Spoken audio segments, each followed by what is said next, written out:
Wonderful clarinet we're playing together. The spirit of it, okay, we're gonna play, we swing, that means we work things out together. We play the blues, which is, stuff happens in life.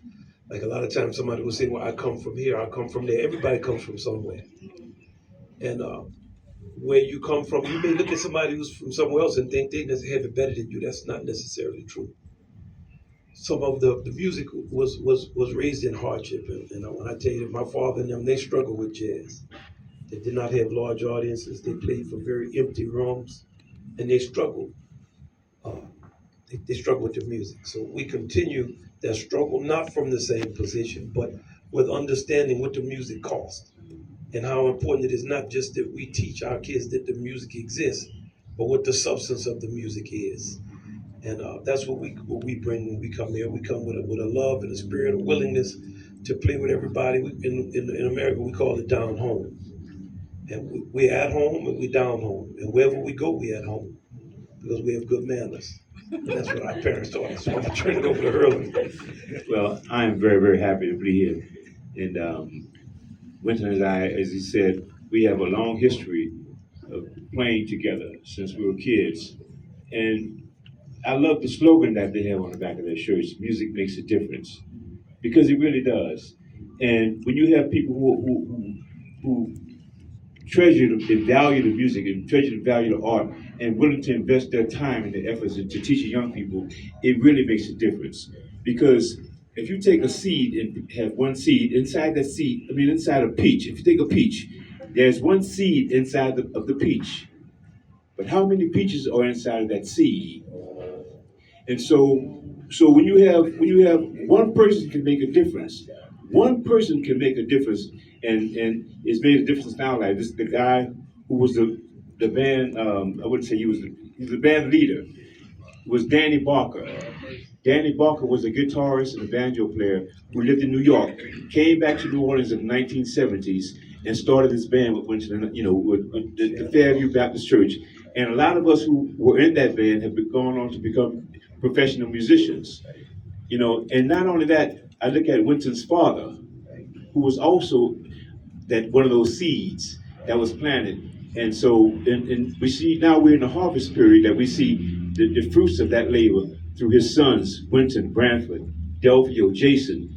Not only that, it goes beyond that to Harry Connick Jr., to Jonathan Baptiste, John Baptiste, to Nicholas Payton, to Terrence Blanchard, who writes all the music for Spike Lee movies.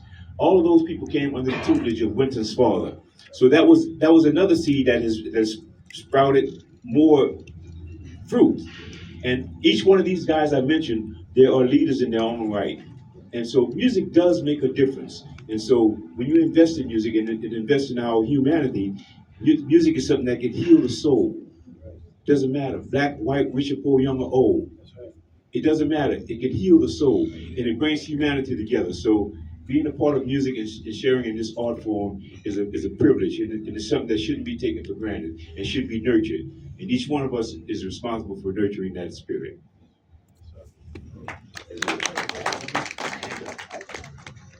Karibu, everybody.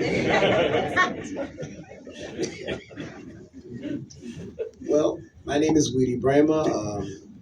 I'm a musician. I'm a Jamaifola, and I come from a family of musicians. Everybody on the stage. Both my father is a composer, Ghanaian composer, drummer, traditionalist, as well as my mother, straight-ahead jazz drummer, and the one that gave me the secret to being the musician I am.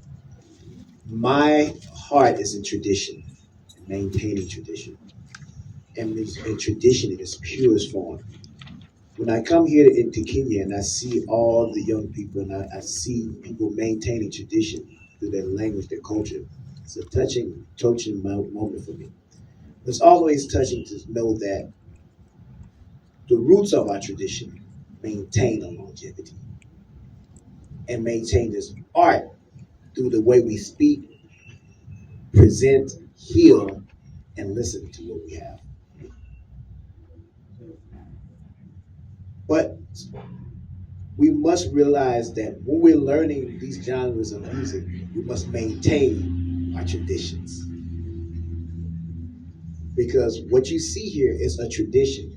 You go to New Orleans, you see in the home of where this music rooted, where it's rooted from its true tradition. For me, having a mother from New Orleans and having a father from Ghana, I'm seeing the connection of the diaspora. I'm seeing where the relationship goes, how it was greeted, and how it was created. So for me to be here in Kenya and see the tradition and being able to connect with that tradition is very special. And for me, I must say this, I'd be remiss if I didn't say that. As a Djembe Fola, I always have to talk about the people that are here maintaining tradition. So I want everybody, please give a hand to one of my mentees and my little sister, Duanova Kisiva Dua. And I talk about this little sister because to be a woman playing these instruments and maintaining not as just a percussionist, but a band leader, and implementing both traditional music and straight ahead music and creating a narrative, I must applaud you. And that's the tradition that for me as a Djembe Fola, we must maintain. So I salute you. And that's it.